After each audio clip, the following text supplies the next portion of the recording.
सीधे मुद्दे की बात यह है कि नीतीश के बाद बिहार का अगला सीएम कौन। अब तक आपने ये खबर देख ली है कि राज्यसभा जा रहे हैं, राज्यसभा जा रहे हैं, लेकिन नीतीश जाएंगे तो अगला मुख्यमंत्री कौन होगा। बिहार में 10 बार मुख्यमंत्री पद की शपथ लेने वाले। ये भगवान, एको बार बना दे तो बहुत आनंद आ जाएगा। 10 बार बने ले रहे हैं, बताइए। नीतीश कुमार अब संसद के उच्च सदन में जाने वाले हैं। बिहार की राजनीति से दूर अब नीतीश बाबू राज्यसभा जाने के लिए पर्चा भर दिए। यह सिर्फ बिहार ही नहीं, पूरे देश की राजनीति से जुड़ी सबसे बड़ी खबर है। पूरे देश की सबसे बड़ी खबर है। नीतीश बाबू के राज्यसभा जाने की खबर सबको चौंका दिया है। आखिर नीतीश बाबू के राज्यसभा जाने से पूरे देश में क्यों हल्ला मचा हुआ है, आज इसी पर बात कर लेते हैं। लेकिन सबसे पहले आपको बता देते हैं कि खबर क्या है। देखिए, 5 मार्च की तारीख बिहार के लिए ऐतिहासिक है। पिछले 2 दशक से बिहार में सत्ता का केंद्र रहे नीतीश कुमार अब प्रदेश की राजनीति छोड़कर राष्ट्रीय राजनीति का रुख कर रहे हैं। इस मौके पर गृह मंत्री अमित शाह खुद पटना पहुंचे और सबसे पहले नीतीश कुमार से मुलाकात की। मुलाकात के बाद सभी एनडीए के नेता नामांकन के लिए विधानसभा रवाना हो गए। 10वीं बार मुख्यमंत्री पद की शपथ लेने के ठीक 100 दिन बाद ही ऐसा क्या हो गया कि नीतीश कुमार ने राज्यसभा जाने के लिए नॉमिनेशन फाइल कर दिया। नीतीश बाबू जब विधानसभा में पर्चा दाखिल करने पहुंचे तो इस मौके पर उनके साथ देश के गृह मंत्री अमित शाह, दोनों डिप्टी सीएम सम्राट चौधरी और विजय सिन्हा भी मौजूद रहे। मुख्यमंत्री नीतीश कुमार के साथ ही बीजेपी के राष्ट्रीय अध्यक्ष नितिन नवीन ने भी राज्यसभा के लिए नामांकन भरा। इस तरह पहली बार नितिन नवीन भी बिहार की चुनावी राजनीति से दूर संसद के उच्च सदन में जाने के लिए पर्चा दाखिल किया। नितिन नवीन के साथ ही रामनाथ ठाकुर, शिवेश कुमार और उपेंद्र कुशवाहा ने भी राज्यसभा के लिए नामांकन भर दिया है। नीतीश कुमार के नामांकन के बाद गृह मंत्री अमित शाह ने नीतीश कुमार के बिहार के किए कामों की जमकर तारीफ की है। और क्या कहा है जानते हैं? कहा है कि नीतीश बाबू ने अपने शासनकाल में बिहार को जंगल राज से मुक्त करने का काम किया है। और क्या किया है? नामांकन की तस्वीरों और अमित शाह के बयान पर पहले एक रिपोर्ट देख लीजिए, फिर बताएंगे कि और क्या किया। देखिए,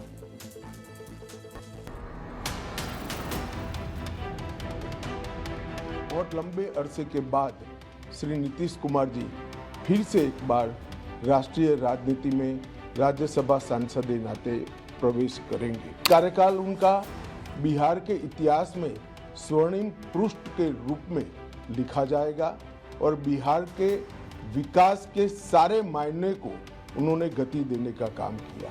उन्होंने अपने शासनकाल में बिहार को जंगल राज से मुक्त करने का काम किया। उनके कुर्ते पर कभी दाग नहीं लगा।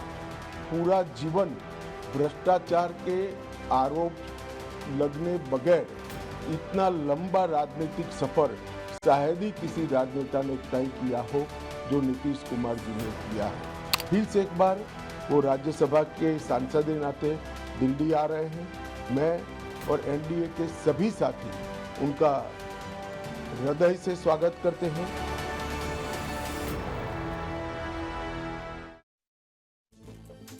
मैंने आपसे कहा था ना कि आगे क्या क्या कहा है और नीतीश बाबू का काम कैसा रहा है, ये आपको बताऊंगा। विस्तार से आपको पूरी जानकारी दूंगा नीतीश कुमार के किए गए काम और उनके पूरे राजनीतिक करियर के बारे में आपको जानना है तो आप देखिए, आपको एक एक पहलू बताऊंगा।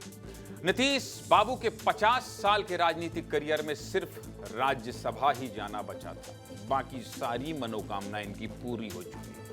सबसे पहले साल 1985 में नीतीश कुमार विधायक बने और 1989 में लोकसभा सांसद बन गए। 1989 से 2004 तक लगातार 6 बार सांसद बने। इसी बीच अटल सरकार में केंद्रीय मंत्री भी बने।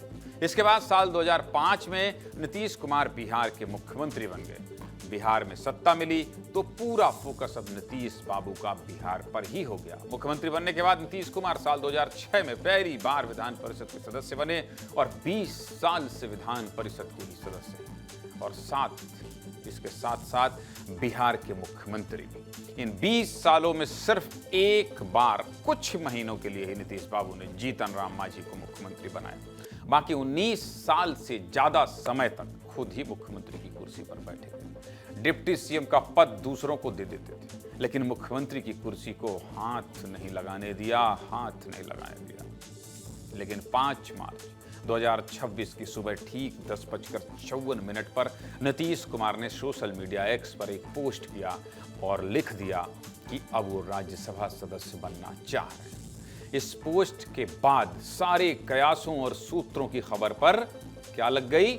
मुहर लग गई और यह साफ हो गया कि नीतीश कुमार अब राज्यसभा जाएंगे। अब एकाएक नीतीश बाबू की इस चाहत ने सबको हैरान कर दिया, परेशान कर दिया। उधर 20 साल से बिहार की सत्ता पर काबिज मुख्यमंत्री नीतीश बाबू के केंद्र में जाने की खबर जैसे ही उनके कार्यकर्ताओं तक पहुंची, बड़ी संख्या में कार्यकर्ता पटना पहुंचने लगे। मुख्यमंत्री आवास के बाहर जेडीयू कार्यकर्ताओं ने जमकर विरोध प्रदर्शन किया, नारेबाजी की। कार्यकर्ताओं में इतना गुस्सा था कि सीएम आवास में जा रहे जेडीयू विधायकों की गाड़ियों पर ही गुस्सा उतारने लगे और जोर जोर से नारेबाजी करके जेडीयू विधायकों को भगाने लगे। अब गुस्सा तो होंगे, इतने समय से प्रदेश में इनकी पार्टी के मुख्यमंत्री थे, नीतीश बाबू सरकार चला रहे थे और सिर्फ एक दिन में इतना सब कुछ बदल जाना मतलब समझ रहे। खबर तो ये भी है कि नीतीश कुमार के बेटे निशांत कुमार अब बिहार की राजनीति में सक्रिय हो सकते हैं और जल्द ही निशांत कुमार जेडीयू में शामिल हो सकते हैं। इसके साथ ही सूत्रों के हवाले से खबर यह भी है कि नीतीश कुमार के बेटे निशांत कुमार बिहार के डिप्टी सीएम भी बन सकते हैं। हालांकि ये सब अभी कयास ही है। क्या होगा और बिहार में क्या होने वाला है, ये तो सिर्फ नीतीश बाबू और कुछ बड़े लोगों को ही पता होगा। हालांकि नीतीश बाबू के बेटे निशांत कुमार के जेडीयू ज्वाइन करने को लेकर जो तैयारियां थी, जेडीयू ऑफिस में जो खाने की प्लेटें सजाई गई थी, उसे भी जेडीयू कार्यकर्ता लंका लगा दिया। कार्यकर्ताओं ने तोड़फोड़ कर दिया, भाई साहब फेंक दिया, ऐसा बोले नहीं खाना। बहुत ज्यादा गुस्से में है भाई जेडीयू के कार्यकर्ता, एकदम बर्दाश्त नहीं कर पा रहे।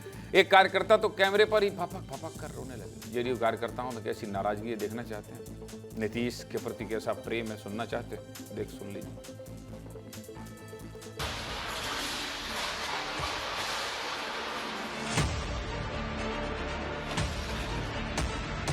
वोट मांगा था, ऐसे दूसरे के लिए कोई वोट नहीं आता।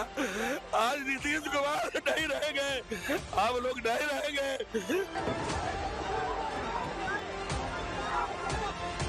एक आदमी लाठी खाया, मार खाया, लालू यादव का। आज नीतीश कुमार जी हट जाएंगे। 25 से 30 के लिए हम लोग वोट मांगे थे, 20 के लिए नहीं मांगे थे।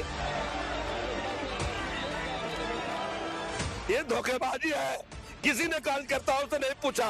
अगर कोई निर्णय करना था कार्यकर्ता को बुलाते, कार्यकर्ताओं से पूछते। लात हम लोग खाते हैं, बात हम लोग खाते हैं, रास्ता पर पिटाते हम लोग हैं।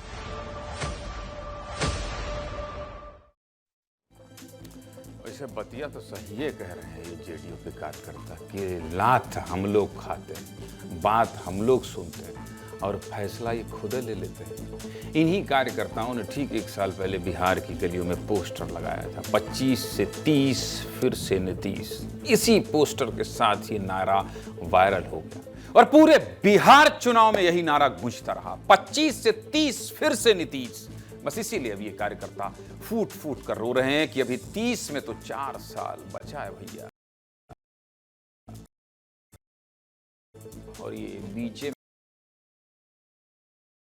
राज्यसभा जाने से कार्यकर्ता क्यों आखिर बिहार से राष्ट्रीय राजनीति में नीतीश बाबू के शिफ्ट होने पर इतनी चर्चा क्यों हो रही है, इसके लिए आपको नीतीश बाबू का राजनीतिक कद समझना होगा। यह समझना होगा कि कैसे एनडीए हो या महागठबंधन, किसी की भी सरकार हो, मुख्यमंत्री नीतीश बाबू ही बने रहे। करीब 4 बार एनडीए और 2 बार महागठबंधन के साथ सरकार बनाने वाले नीतीश कुमार मतलब राजनीति में क्या है ये आपको बता देता हूं। देखिए, साल 2025 के बाद जिन लोगों ने होश संभाला, माफ कीजिएगा, साल 2005 के बाद, ये 25 है और नीतीश में हम थोड़ा कंफ्यूज आ गए। बेसिकली साल 2005 के बाद जिन लोगों ने होश संभाला, खासकर जेनजी, उनके लिए तो मुख्यमंत्री का मतलब ही नीतीश कुमार है।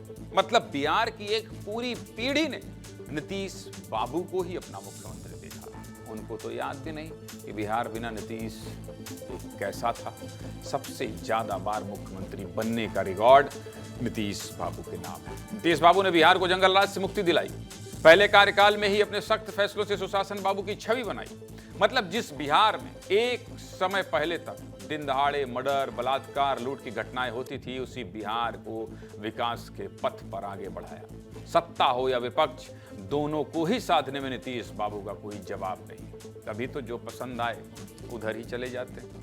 बीजेपी के सहयोगी दल होने के बावजूद नीतीश बाबू मुस्लिम वोटर्स की भी पसंद रहे हैं। बतौर मुख्यमंत्री नीतीश बाबू ने बिहार को बदहाली से बाहर निकाला है। शराबबंदी, महिला आरक्षण, महिला सुरक्षा जैसे प्रमुख मुद्दों पर बिहार की आधी आबादी यानी महिलाओं को अपने पाले में करके नीतीश बाबू लगातार चुनाव जीतते रहे। महिला वोटर्स में लोकप्रिय रहे। अब नीतीश बाबू दिल्ली यानी केंद्र का रुख कर रहे हैं, तो इन पर नेताओं का क्या कहना है, इनका ज्ञान भी सुन लेते हैं। सुनिए।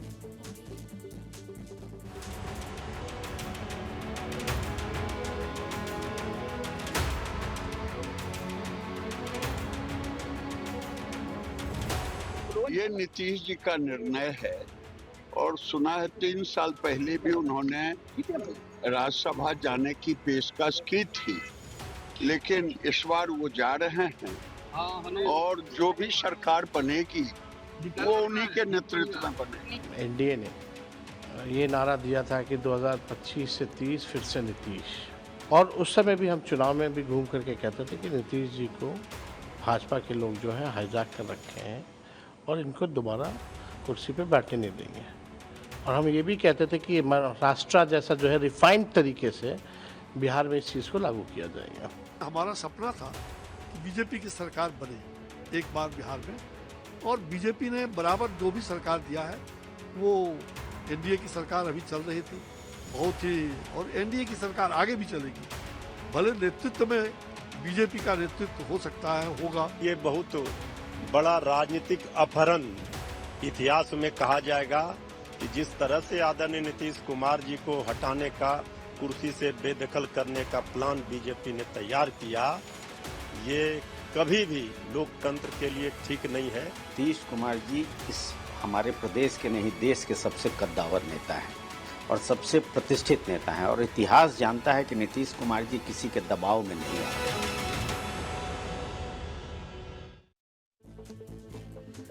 अब बिहार और नीतीश बाबू का क्या होगा?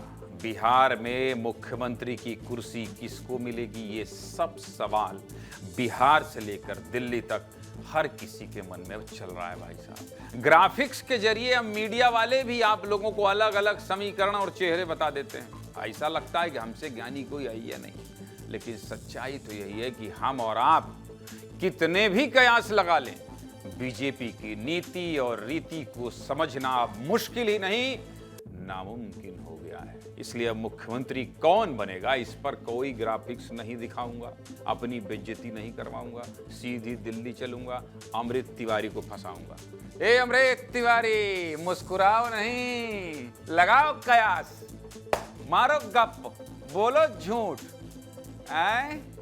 क्या हाल चाल है आपके और क्या होगा बिहार में? बताइए कौन होगा मुख्यमंत्री? जैन जी, मुझे लगता है जो आप 50 मिलियन बता रहे थे ना, जो आप स्ट्रेट फॉरवर्ड शॉट लगाते हैं वो उसी का नतीजा है। बिल्कुल आपने जो जिस बेबाक तरीके से कहा कि कयास ही लगाए जा रहे हैं, आज दिल्ली के गलियारों में भी यही चर्चा थी। जिससे भी मैं पूछने गया, जिससे भी बात की मैंने, कोई बताने के लिए स्पष्ट तैयार नहीं है। अलबत्ता जोक जरूर किए। उन्होंने कहा कि देखिए इस पूरे ब्रह्मांड में कौन भारतीय जनता पार्टी की तरफ से मुख्यमंत्री बनेगा, सिर्फ 3 लोग जानते हैं। पहले नरेंद्र मोदी, दूसरे अमित शाह और तीसरे भगवान।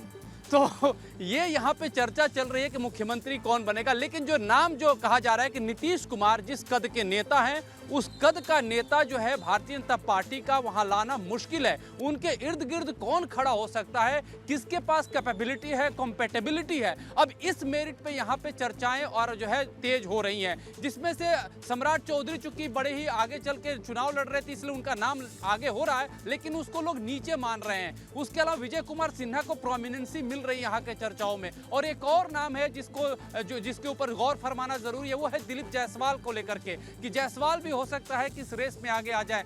बाकी डार्क हॉर्स कोई भी हो सकता है, किसी के ऊपर भी हाथ रखा जा सकता है, जैसा कि हमने एमपी में देखा, छत्तीसगढ़ में भी देखा, राजस्थान में देखा और सबसे छोड़िए लेटेस्ट तो दिल्ली में हमने देखा किस तरह से रेखा गुप्ता का नाम आ गया। भारतीय जनता पार्टी में ब्लूप्रिंट ये बताया जा रहा है कि पहले से तैयार है। जब विधानसभा चुनाव चल रहा था उसी समय से जो है यह तय हो चुका था कि नीतीश कुमार जो है आगे कैरी फॉरवर्ड नहीं करेंगे सीएम पद को, लेकिन कौन होगा ये उसी समय भी तैयार था, पूरा ब्लूप्रिंट तैयार है। Hello hello hello, mic testing, hello, Gyanendra Tiwari बोल रहा हूँ, हेलो हेलो हेलो हेलो। कयास लगाने को बोले तो आप निबंध पढ़ दिए पूरा। ऐ सोच रहे हैं कि काहे के लिए हम फंसे, इसलिए मार्ग ज्ञान बलियक तिवारी हैं आप। और आपके पास कोई बोलने कह दे तो आप तो खाली गाड़ी पे 1 घंटा बोल सकते हैं कि ये भरी गाड़ी है। ज्ञानेंद्र जी आप समझ नहीं रहे हैं, इसलिए सुनिए, हम भी कयास लगा देते हैं और ये कह देते हैं कि नित्यानंद राय भी मुख्यमंत्री हो सकते हैं, सम्राट चौधरी भी हो सकते हैं, क्योंकि गृह मंत्रालय उनके पास है। और खबर ये है कि गृह मंत्रालय नीतीश कुमार अपने पास चाहते हैं, तो अगर थोड़ा सा भी माइनस होगा सम्राट चौधरी को तो प्लस करना ना पड़ेगा जी। बहुत बहुत धन्यवाद आपका।